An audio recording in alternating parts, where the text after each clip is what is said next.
Hello, my name is Dr. Nicola Riaz, and I would like to extend a warm welcome to you for joining us at FE News for episode 8 of the Anti-Racism in Action live stream. Anti-racism in action for me is about building relationships, making space for our voices to be listened to by the decision makers in the sector and our institutions. Anti-racism in action is a recognition that there is a collective drive from activists and educators to push for change, not only by highlighting the gap, but also showing feasible, attainable strategies and actions that are needed for that change to happen. Thank you. Welcome to episode 8 of Anti-Racism in Action. Today is our main focus is going to be on Scotland. My name is Gavin O'Mara. I'm the CEO and founder of FE News. If you're on FE News, yeah, it does look different. We've launched a new site. And my co-host today is Robin Lamb. Robin, why don't you could join us in the studio? Hey, Robin, how are you? Nice to see you. Nice to see you, Gavin. I can't believe it's episode 8 already. I know, it's gone so fast, isn't it? And it was great to see you in person last week at AOC as well. So much going on at the moment. Yeah. Today's a really interesting episode, but I think before we started with everyone in the background, there's a green room, and we have a bit of a chat in the green room before it all starts. And Stella made a really interesting point about what Dr. Riaz said in that opening address. Very interesting address there, really, to be honest with you. I don't know if you wanted to, it sort of but naturally aligns with Black FE Leadership Group, doesn't it, around what your aims and vision is for the future. It does. We're all about collaboration and partnership, and this is not going to be achieved by Black communities on their own. We do need help and assistance from our white allies, and we know there are copious numbers of them out there who want to solve this issue once and for all. Yeah, 100%. I think today's going to be a really, really interesting episode. I'm a little bit of a fan of one of our guests, very, very much actually. But it's interesting. We're looking at Scotland's, and this is the 5th out of our 8 episodes so far. This is the 5th when we're looking at place-based leadership, and I think this is really interesting. I really enjoy when we're looking at place-based leadership. I think it's been really, really good to sort of delve into that in a lot more detail. Just to do a little bit of background and put it into context. 4% of Scotland's population is classified as non-white ethnic minority. Scotland has recently released the Race Equality Framework for Scotland, with an aspiration for race equality by 2030, which is really interesting. What I think is quite cool in that is that I love it when people are just, can draw a line, are just honest about this sort of stuff, really. In the opening to the framework, it highlights 50 years on from the Race Relations Act 1965, which I didn't know was the first legislation to address race equality in the UK. Very interesting. But it highlights that in that 50-year period, unfortunately, as everyone knows, but there's one thing knowing, another thing, stating it, is that not much has really changed in that 50-year period. Outcomes for ethnic minorities is still low. Employability rates are still low. Rates of poverty is still high. And what we're trying to do today is bring in different experts, particularly place-based leaders, to be able to come together and work out, let's reverse that and let's make it, 2030, how can we sort of move forward, really. We've got 2 really interesting guests. We've got Jim Metcalfe from CDN, the College Development Network. We've got Audrey Comerford from Edinburgh College, and Audrey is also the co-author of the Comerford Little Report, which I'm a bit of a fan of from 2020 last year as well. I wonder, Audrey and Jim, could you join us in the studio if you could, please? Hello. Morning. Hi. Sorry, Audrey. I'm a bit of a fan about that report and about what you've done there. I'm like, oh, that's quite cool. I was got a bit excited. I saw you coming on. And Jim, I'm also excited as well. But don't worry, I'm used to playing second fiddle to Audrey. Groupies for Audrey are normal. That's fine by me. Don't worry. I heard a thing yesterday. You need a second fiddle to have a harmony. So this is what it's all about. So Robert, I didn't know if you wanted to open up at all with, sort of asking Audrey and Jim around what we were talking about earlier around looking at government sort of directives and how sort of place-based leaders can sort of be pioneering that, really. Yes, Audrey, Jim, it's great to welcome you both. First of all, Audrey is the first BFE LG affiliated organisation in Scotland, and Jim, honourably very close second, as CDN is going through the process now of affiliation. One of the things that I find fascinating is this commitment from the Scottish Government to achieve race equality by 2030. That's a big ambition. And I just wondered whether you'd like to start off by just trying to flesh out what the role is of the college system in assisting the government in achieving that. Okay, well, Jim, you happy for me to kick that off? Yeah. Do you know, Scotland actually is a small place, you know, and when I think about that in terms of the college sector, actually, it's very, very easy for the leaders within the college sector to get together. So the principals meet on a regular basis every couple of weeks and certainly every month. And when it comes to that kind of really co-working with people in the system, so the funders and government and officials who set policy, is that I've heard the term conversation used a lot, actually, and within this context. So for me, and this might sound quite simplistic, but I don't see that there's any excuse in Scotland, because actually of the scale of Scotland, is that we can get the right people around the right tables to have the right conversations and make decisions and drive and lead on certain agendas. And I know in my own situation, if I can be specific for a minute, is the Edinburgh College. So we serve Edinburgh, the city of Edinburgh, so the capital of Scotland and the wider Lothian region. And it's the largest college in Scotland. So, you know, it accounts for about 10% of all of college activity in Scotland. So for me, apart from the oh mammy daddy about that, it's, you know, that is a huge responsibility actually in terms of to the people and the organisations and the stakeholders within that region, is I believe a college, any college, has an opportunity to be that centre point, that pivot point in that region, to not go it alone, but certainly to help, you know, kind of galvanise people or conversations. And around Gavin, you know, you mentioned that the importance of place is hugely important actually. So it's about the kind of national ambitions, but how are they delivered locally where it feels real to people and communities. So and I was quite depressed when you talked about the legislation in 1965, because that's when I was born actually. So the fact that not much has happened would suggest to me that there probably has been change, and positive change, but incremental and around the edges. And I guess what we're trying to do, and I'm trying to do through this affiliation, which I'm very hopeful about, is to say, can we kind of step up a bit? Can we vamp it up a bit instead of just doing that kind of incremental change that's going to happen anyway? That makes sense? Yes, it does. Yeah, 100%.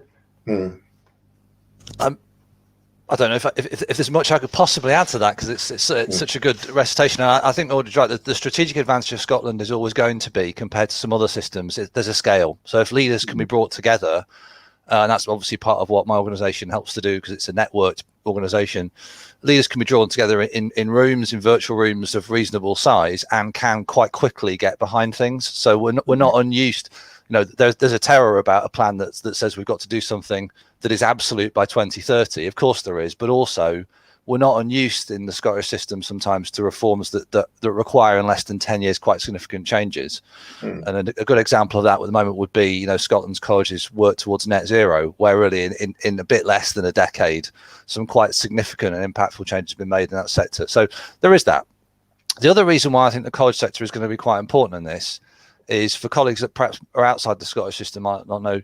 The Scottish primary and secondary school system has made some really big fundamental reforms over the last generation about how it's designed and how learning is kind of thought through and organised. And one of the things that's now quite significant, particularly in primary education, is global citizenship education. And when that's been measured most recently by the OECD, Scotland is doing very well in terms of student competence when kids are in kind of middle secondary. Their awareness of global questions, of citizenship, of equity, of you know the rights of peoples around the world. So awareness there is really good. That's great. Then what do you do with that? And so how do you actually make that impactful when people enter the labour market, when they become citizens, voters, adults, workers? And that's kind of, I think, where colleges come in. So I think there is a step here where we connect the competencies and experiences of our younger people when they're learners in the school system with then what the education they receive when they're thinking about work and moving on into tertiary education. And that's where we come in. And I think that is quite a big role for Robin, I hope you don't mind saying this, but, cynically generating economic impact through our work on anti-racism. That should be an important part of how we think about it. So there's nothing wrong with that. So I think the colleges are going to be pretty critical to that. And hopefully this small room that Audrey and I and others can get people into can drive some speedy change. Yeah, Thank you. No, that's really, really interesting, and particularly that the highlight in there around small room. To highlight there's 26 colleges in Scotland, so maybe there's power in being able to bring all those people together in one place to be able to make fundamental change. Maybe that's something that everyone needs to be thinking about. How do we do small group activity to be able to make this sort of move forward in collaboration? I just think that's quite interesting. Yeah, I've got a whole stack of questions. Robin, is there anything else you wanted to add on top of that around sort of like the government sort of perspective? I know there's also some move around government around actively looking to bring people into Scotland as well to be able to have more diversity as well. I don't know if there's anything you want to unpack on that at all. Or I think Jim's touched on that already. I mean, it's quite clear that there should be no difference between the moral case for anti-racism and the business case. And in the instance of Scotland, the government has recognised that it needs external talent in order to make that progress economically. So no, I think we've covered that enough for me. Yeah, no, that's cool. So, Jim, I know you've been putting together a bunch of different resources and worked in collaboration with lots of different people. I didn't know if you could sort of unpack that a little bit around some of the things that you've done around sort of particularly in campus, also with leaders, around some of the things that you shared and delivered with different colleges across the region. Well, yes, of course. We're kind of at the start of some of this work, so I wouldn't want to overstate how much work has gone on here. So we need to be honest about that. What there has been, Nigel was talking about a bit about this in the video earlier on. There's been some college and university collaborative work on tackling racial violence, gender-based violence against students on campuses, and that has largely focused on resources that have been more campus orientated, where there's obviously residential students and more of a university focus, but there has been some work done in the college sector too about awareness around that. I think the next bit that we haven't quite addressed yet, we need to talk about, and that's why we're excited to be part of the leadership group, is around strategy that affects workforce as well. So what we haven't done much on yet, and we have the groups here. So we have, as I say, go back to our groups and gangs we can get together. We have networks in the Scottish education system for everything. More or less anything you can think of, we've got a network for it. We've got networks for HR professionals, for safeguarding professionals, for student services professionals that would work with student communities. And they're all ready, starting to talk now at the moment about anti-racism strategy. So there's just a pivot point coming now, which is why this discussion is really useful. We've done some work which was much more applied and around violence prevention. And that's kind of some of the work that was led by Nigel and Advance HE over the last couple of years in our system. But the next step is around cross-campus strategies around anti-racism, which are a bit more applied. And that's what we're really delighted to have this conversation, but also to be joining the group to drive that forward a little bit. So all of the networks are there and ready to go engage, but they haven't got plans yet embedded that are going to deliver cross-college change. That's what we want to do next. Yeah, sounds cool. Audrey, can I ask you, you're leading the largest college in Scotland, and 10% of the college activity for Scotland. That's huge. Do you know what I mean? But you've got like this unique opportunity where you can create the right environment for positive change. You can sort of work with your different SLT teams. You can work with all of your educators, full stop, but also got influence over others. How do you create the right environment for change? Because what I didn't mention earlier, there's so many things I can say. You've doubled the amount of diversity that you've got in your staff team in the college, and how do you create that right environment? Just thinking for other leaders, really, just to sort of think how they can sort of move forward, really. Actually, I suppose, people often will say to me, what is your kind of role as a leader? And for me, it's not to dictate, it's not to tell people what to do or how to do things, but it's to try and create that environment where talent flourishes, but other people take forward those agendas that are very important to them. Now, of course, absolutely, as the principal of a college and the board of a college has a key role to play for me in terms of, I guess, setting the tone, actually, if that makes sense. So setting the tone of what is important and what should be important. But then it's about saying, okay, how can you then galvanize that energy and commitment and passion for a collective group of people, whether that's students or staff or both, actually, to really, really make a difference, make change and make impact. And I mean, a good example of that would be in the college, the staffs themselves set up an anti-racist unity group. And the purpose of this group was to, and they did it without asking. I mean, they just did it. And I just found out by chance that it existed. But the reason for that, and it was great, because the reason for that was they wanted to start to at least have the conversation, which is about mindsets, which is about culture shift, etc., etc. And as a result of that group being established, that really is bottom up, that's ground up effort, which is wonderful, is that a couple of the members of that group attended the first conference. So the AOC and BFE conference, came back from that conference. Absolutely, we have to do more. We have to really step up. And actually that was fantastic, because that was staff on the ground ended up helping shaping a conversation in my own college, where our equalities plan, which is 21 to 25, now has a very explicit outcome out of 7 outcomes, which is focused on race and religion. And that's where that started. So I guess for me as a leader, that's a good sign that staff are prepared to take their own initiative and to drive something forward themselves.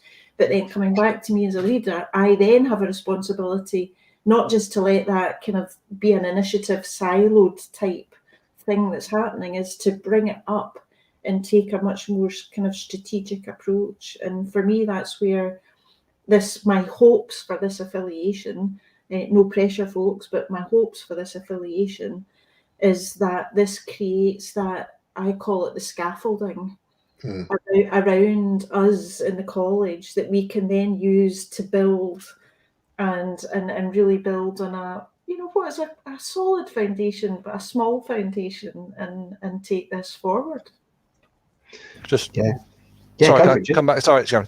It was just to add to that. I mean, in case people are thinking that's just Edinburgh and that's just Audrey. Of course, a lot of that is, but just 2 other points. One of them is there's a group where, so I've been involved in the discussion. There's a group of our HR leads across the Scottish colleges that are often driving equality strategy, that are engaged in Audrey and Edinburgh's affiliation and are looking at it and thinking about it. So I just want that to be clear. There's a group of people who may well be about to follow. So this is not a unipolar discussion. The other thing is that one of the challenges can be thinking about Scotland as a metropolitan and then a rural Scotland, and that the two things are somehow divided. And whilst that may well be, parochial examples of that being true, I've been involved in a discussion with one of my most rural colleges in the last couple of weeks, who have quite a profound equality strategy, which is built on the college we will be rather than the college that we are.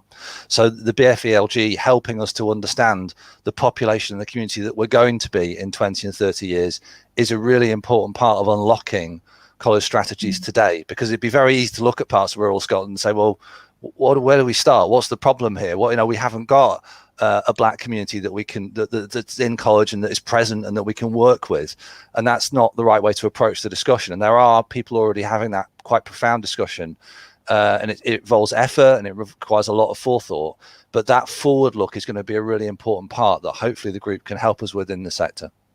Thanks. I love that. Can I just come in there, Gavin? That's an interesting point, because at the conference last week, at the IOC conference, I met somebody I've known for 20 odd years from the long distant past. And she had traveled down to the conference from Dumfries. And she said that she'd made a decision to move for quality of life reasons, and she loved it. Could I just ask both of you, if on the theme of importing talent or attracting talent, what would you say to black staff in the UK in general, but England in particular, about why they should consider Scotland as a destination? Oh, that is a big question, actually. I mean, I'm completely biased, of course, as I think Obviously, yes. Scotland is wonderful, but I mean, even within Scotland, though, and I think Jim would probably agree with this, there is a diversity within the sector itself, and that is really, really important. So whilst in so many ways it should be and is straightforward to take that sector collective approach to something, is that there is still a huge amount of diversity within our sector. So I come at things from, large scale college, city, and have quite a different experience to colleagues who are in the University of the Highlands and Islands, which, small rural islands based colleges. And I think part of the challenge in Scotland is that there is a population shift currently going on from west to east, actually, as well as a kind of central belt kind of focus. And it's interesting that the COVID experience and remote working and remote learning and teaching has actually kind of changed the conversation around place, because suddenly your talent pool and competition for talent, in both respects, has become much more kind of visible, actually, and much more important. So, yeah. Robin, I'm not going to be foolish enough to say anything glib like there's no such thing as racism in Scotland, so everyone should come here, because that will sound absurd. So I'm not going to do that. But what I would say is, I'm an immigrant to Scotland. I've been here, I raised a family here, but I obviously don't come from Scotland originally. I live in Glasgow, and I come from the second greatest city in the UK, Nottingham, and I live in the greatest one now. But But from my perspective, I would say it is a significantly welcoming community, and one where people can feel comfortable from a variety of backgrounds. So I would definitely obviously it's beautiful, and obviously the quality of life is higher, and so many other things that we could talk about. So I would do all that, but I would also say from a more of an economic standpoint, one of the sadnesses is that the post-industrial experience has given people the impression that Scottish migration is outward, because obviously there's been this process over the 20th century of a lot of Scottish people moving southwards to find work. And I know quite a lot about that because I'm a migration historian by background. But actually, that's a false picture. That migration in the UK, let's just start with the UK, is a circular pattern, and it's all over the place, and people zipping upwards and sideways and downwards. So, I've got a big picture on the wall of an article from the Glasgow Herald from the 1860s about Cornish miners who came up to sink mines in the west of Scotland, and they couldn't understand a word they were saying up here, but they interviewed them and found them really interesting, and they really liked them. And there's a cricket club in the Lothians near where Audrey's College is that was built by Yorkshire miners in the 1870s, and is still there today, and is still playing cricket in the middle of this, this traditional working class Scottish community. But there's this little cluster of Yorkshire miners. It's a very unusual pattern of migration around the UK. It isn't unipolar, and so Scotland has been built by there's an Italian Scotland, there is a Yorkshire Scotland, there is very definitely a Black and Asian Scotland as well. Over various periods of times coming in and out of our system, and I think more people will be attracted in the future to a more diverse Scotland. That's both strategy but also just history, and that's where we will go. The weather is the only barrier, and there's not a lot we can do about that. But that aside, the other attractions are evident. Yeah. Can I, Jim? You said something really, really interesting. We're nearly coming out of time. It's going to go in a blink of an eye again. This next bit is aiming to be the college that you want to be. Look into the future. And what I'd like to ask everyone actually is, if you could dream big, what would you want to be that college that you really desire, really want to be? Audrey, what would you want to say? That's like a blinking exam question, isn't it? Actually, do you know something? So if you think about how we have responded to the challenge of a global pandemic, and that collective will and power, and we're going to do our bit as individuals, but also collectively to make this okay. And actually, if we can't change things and transform things in this kind of context, then when can we? So there is a real opportunity, and actually I also think a real lesson that when we really, really have to, we can absolutely do things very differently if we really, really have to, if there's enough of a driver. And I'm not sure if we could somehow package that will that we've had through dealing with the global pandemic and apply that within the context of, for example, poverty, or in terms of race inequality, or, you know, if you could somehow do that would just be wonderful. Yeah, that's cool. Jim, how about yourself? I can't do as well as that, and also I'm not in a college, so I'm an agency that supports a number of colleges. I think what I would say is I'm reflecting slightly about the events of the last couple of weeks with racism in sport. So I would say I would be happy if over the next couple of years we work together to move the discussion away from we are not racist in our approach to education in the Scottish college system to we have done something positive and proactive to make Black and minority ethnic students feel and staff feel more empowered. So we do something proactive and positive. And at the moment, I think we're a little intangible in some of our approaches. Not Audrey's strategy in her college, but across our system, we feel like we're on the right side, but I'm not sure we're doing enough tangibly. So I would feel better if in 2 years from now we had this conversation again, and I felt Scotland had a coherent national actual strategy of doing something practical that was making an impact rather than just being generally on the right side. Yeah, I'm sure there's a complicated term for that, but you know what I mean. You know? Well, I was going to lead to my next one. It's a really quick sort of bullet point, really. So it's action. You know, it's this series all titled around anti-racism and action. We've asked everyone actually, what would be your action point? So, Audrey, if you could have one, what would you want it to be? It doesn't have to be immediate. It could be a long-term one. What would you think would be a good one to sort of do? And this is to inspire other people. It isn't to try to put you on the spot. This is just purely you're doing action points already. So it's just, what would you want it to be for to inspire other people for an action point going forward? Actually, I think Jim and I could do more of a double act on this. Actually, and I think there is a conversation to be had, which Jim and I could, you know, together as a double act, actually have a conversation with the other colleges, because as I said, we've got well established mechanisms to do that, and it's easy to do. So. You know, I really liked what Jim just said there. Actually, is that how can we do that across the whole sector actually, and build on that those kind of glimpses of really, really good things happening already.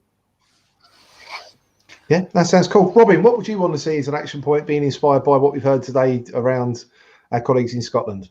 Well, inspired is the right word, because you know I'm inspired by the Scottish government's ambition on this agenda. You know, they've not pulled any punches about what the recent history has been, and they've set out a really demanding ambition, you know, of achieving a non-racist Scotland in within a decade.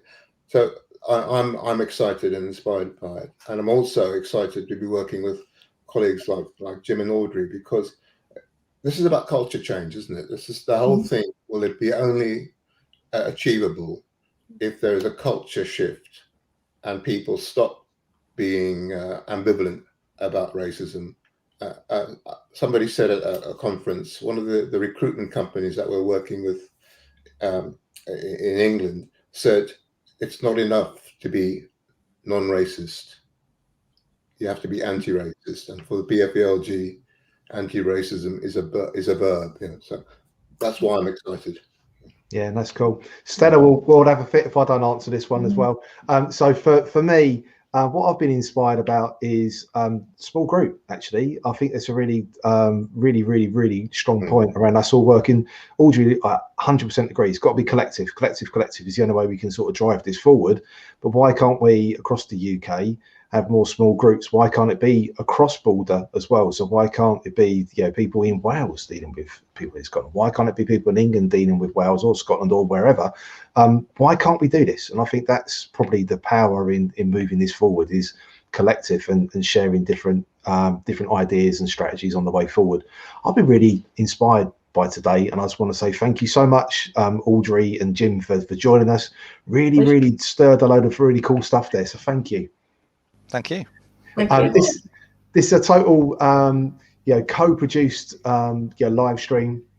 Stella is worked really, really hard to bring this all together. So Stella, thank you so much. Robin, been a brilliant co-host as always. Thank you so much. Team FE News, Leah, thank you for making all the magic happen in the background. Kelly and Finley, thank you.